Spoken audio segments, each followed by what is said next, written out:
Chers amis téléspectateurs, bonjour. Que la paix et la grâce de notre Seigneur Jésus-Christ vous soient renouvelées. C'est votre frère et votre coach Amos Louis. Je voudrais aujourd'hui encore aborder un autre principe de création de la richesse, selon la Bible. Il s'agit du principe de la libéralité joyeuse. La libéralité, c'est la qualité ou l'aptitude que quelqu'un a à donner généreusement. Vous savez, bien-aimés, c'est un principe, c'est une loi divine de création de la richesse. Si vous voulez quitter la précarité, hormis les principes que nous avions abordés les semaines dernières, vous devez être un chrétien qui aime donner. Donner est un principe qui vous permet de multiplier ce que vous avez. Nous lisons en substance dans Ésaïe 58, le verset 7. Partage ton pain avec celui qui a faim et fais entrer dans ta maison les malheureux sans asile. Si tu vois un homme nu, couvre-le, ne te détourne pas de ton semblable. Alors ta lumière poindra comme l'aurore et ta guérison germera promptement. La justice marchera devant toi et la gloire de l'Éternel t'accompagnera. Alors tu appelleras et l'Éternel répondra. Tu crieras et il dira, me voici. Au verset 10, nous lisons. Si tu donnes ta propre subsistance à celui qui a faim, si tu rassasies l'âme indigente, ta lumière se lèvera sur l'obscurité et tes ténèbres seront comme le midi. L'Éternel sera toujours ton guide. Il rassasiera ton âme dans les lieux arides et il redonnera de la vigueur à tes membres. Tu seras comme un jardin arrosé, comme une source dont les eaux ne tarissent pas. Tu seras comme un jardin toujours arrosé, comme une source dont les eaux ne tarissent pas. Je voudrais vous inviter, chers frères dans le Seigneur, chers amis. Un principe, c'est une loi. N'importe qui applique un principe, il bénéficie de ce principe-là. Que vous soyez musulman, chrétien ou athée, le principe de la liberté joyeuse est un principe de la création de la richesse. Beaucoup de gens font des efforts pour quitter la pauvreté, pour quitter le manquement, bref, pour vivre au-delà du manquement, mais n'y parviennent pas. Ce qu'ils gagnent ne suffit qu'à pourvoir à leurs petits besoins. Ils n'ont pas en réserve pour en donner. Mais la Bible nous dit dans ce passage-là que si quelqu'un partage ce qu'il a, sa subsistance avec le pauvre, avec le sans-asile, l'Éternel lui-même se met devant lui pour le guider. Quand il crie, quand il prie, l'Éternel dit, me voici, je suis au garde à vous. Imaginez quelqu'un, Dieu est au garde à vous pour vous servir. Qu'est-ce qui peut vous manquer? Je voudrais vous encourager, nous encourager à voir si nous sommes libéraux. Nous sommes dans un monde aujourd'hui où l'égoïsme, l'égocentrisme, le régionalisme nous empêche d'ouvrir nos mains et de l'attendre vers d'autres personnes.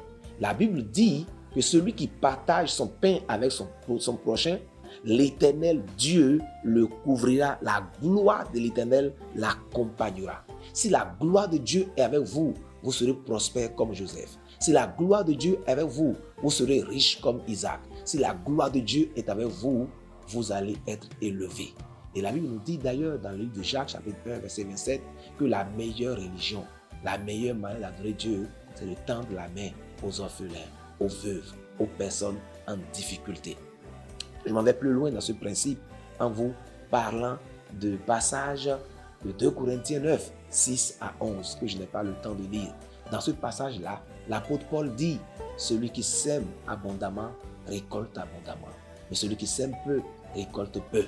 Il dit que si les Corinthiens ouvraient la main pour donner à leurs frères qui sont dans le manquement, l'Éternel leur apportera la semence, l'Éternel les bénira et ils seront tellement enrichis qu'ils pourront avoir des réserves pour donner encore à d'autres personnes pour de plus belles œuvres. Je voudrais nous apprendre, la parole de Dieu ne manque pas. Dieu lui-même, pour avoir beaucoup plus d'enfants, des milliards d'enfants, a dû donner. Ça veut dire que Dieu a tant aimé le monde qu'il a donné son Fils unique. Donner pour pouvoir en avoir. Si vous donnez, si nous apprenons à semer dans la vie de ceux qui sont dans le manquement autour de nous, l'Éternel se souviendra et bénira ce que nous avons et multipliera. Bien-aimés, sachons simplement que la loi de la libéralité généreuse est une loi divine qu'il ne faut jamais manquer de respecter. Ceux qui donnent, ceux qui aiment partager, savent que toujours ce qu'ils donnent, l'Éternel le prend et multiplie en leur faveur. Que le Seigneur bénisse votre entendement. Nous allons aborder plus rapidement un autre principe de création de la richesse. Il s'agit du principe de la foi. Le principe de la foi. La Bible nous apprend dans Hébreux 10, le verset 38, que le juste vivra par la foi. Bien-aimés frères et sœurs dans le Seigneur, si vous voulez quitter la précarité, vous devez être une femme, un homme de foi. La foi est une ferme assurance de ce que l'on espère, une démonstration de ce que l'on ne voit pas. Vous êtes actuellement peut-être dans le manquement. Vous dites, l'or et l'argent appartiennent à mon Dieu, à mon Créateur. Je refuse dès aujourd'hui de continuer à être pauvre. Et quand vous pensez comme ça déjà, vous êtes en train de créer de la richesse.